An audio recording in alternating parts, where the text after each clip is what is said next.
तुम्हारे लिए बेहतर है कि तुम स्टडी करो वरना तुम्हें नुकसान हो सकता है, उसके लिए बेहतर है कि वो यहाँ से चला जाए वरना उसे मार पड़ सकती है। पाकिस्तान के लिए बेहतर है कि अपनी इकोनॉमी को बेहतर करे वरना हमें इसका आने वाले टाइम में नुकसान उठाना पड़ेगा।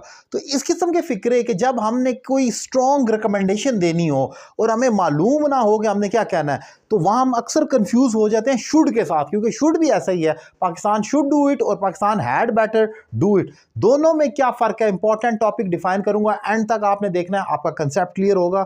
लेक्चर स्टार्ट करते हैं एग्जाम्पल के साथ।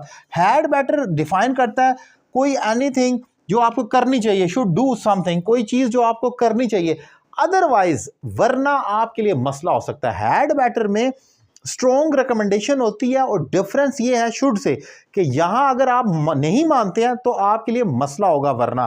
For example you had better study, बेहतर है कि तुम स्टडी करो, वरना इसका मतलब यह है कि अगला वार्न कर रहा है बेहतर है कि स्टडी कर लो वरना फिर कुछ और होगा जो ऑब्वियसली नेगेटिव होगा।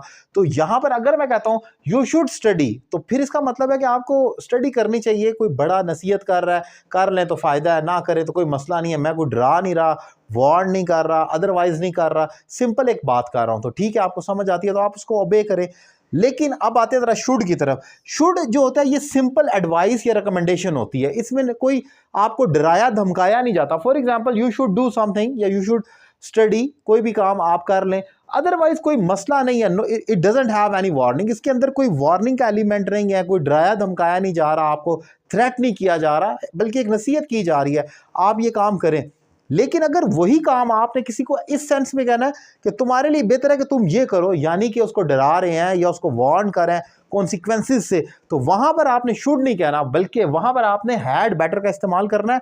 और हैड बेटर के साथ अगला ब्लंडर ये होता है कि अक्सर लोग टू लगा देते हैं, you had better to go, गलत होगा। बेयर इन्फिनेटिव यानी base form of verb, first form of verb आपने इस्तेमाल करनी होती है, you had better go there. जैसे मैंने एग्जांपल लिखी है, यू हैड बेटर स्टडी, तुम्हारे लिए बेहतर है कि तुम स्टडी करो। अगर नेगेटिव करना है तो मैं ये कहूंगा तुम्हारे लिए बेहतर है स्टडी ना करो। बाय द वे ये तो किसी के लिए बेहतर नहीं होगा, लेकिन जस्ट एग्जांपल आपको दे रहा हूं, you had not better study, तुम्हारे लिए बेहतर है तुम स्टडी ना करो। तो इस किस्म के फिक्रे आप इस्तेमाल करते हैं।